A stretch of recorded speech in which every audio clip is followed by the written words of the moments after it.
ئەحمەد ئەمڕۆ لە شاری ڕانیە بە بۆنەی لەدایکبوونی سەرۆگاپۆ هەڵساین بە بەشداریکردنی ئاهەنگێکی خنجیلانە بۆ ڕێبەراپۆ.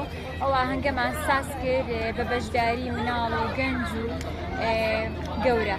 بۆ ئەم ئاهەنگەمان بە بۆنەی لەدایکبوونی سەرۆگاپۆوە پیرۆزی دەکەم لە تەواوی گەلی کورد و لە هەموو کەسە پیرۆز دەبێت. تەمەنی بۆ ئێمە بمێنێت تەمەنێکی درێژی هەبێت سەرۆکمان.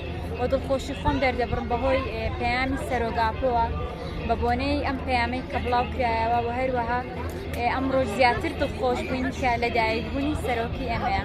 لەدایکبوونت پیرۆز بە ڕێبەراپۆ. بەشداریم کرد لە شاری ڕانی ئاهەنگە خنجیلانەمان ساز کرد بە بۆنەی لەدایکبوونی ڕێبەری گەڵا ڕێبەراپۆوە. پیرۆزبایی لە ڕێبەراپۆ دەکەم، لە تەواوی کوردانی جیهان دەکەم، هەر پارچەی کوردستان.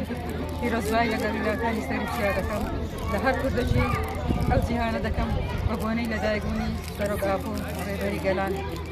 ئینشەڵا ڕێبەر ئاپۆش ئازاد دەبێ و بە ئازادی جەژنە پیرۆزە لەگەڵ ئێمەدا دەکات و لە چیاکانی کوردستان. بەشداریمان کردۆ لە ئاهەنگێکی خنجیلانە بە بۆنەی لەدایکبوونی ڕێبەرئاپۆ پیرۆز بوو. ئەم پارچەمەنداوە پێشکەش بۆ ڕێبەرئاپۆ منداڵێکی منداڵێکی جوولەم هەرناست و خنجیلە بە جوانی گۆشکراوم بە قوڵ و جین و تاو.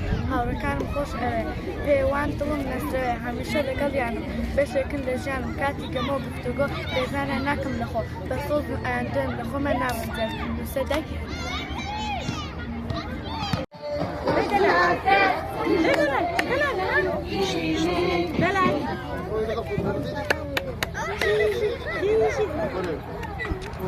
لەدایکبوونت پیرۆز بێ ڕێبەراپۆ.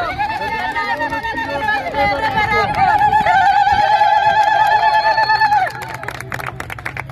بيجي سارق أبو بيجي سارق أبو بيجي سارق أبو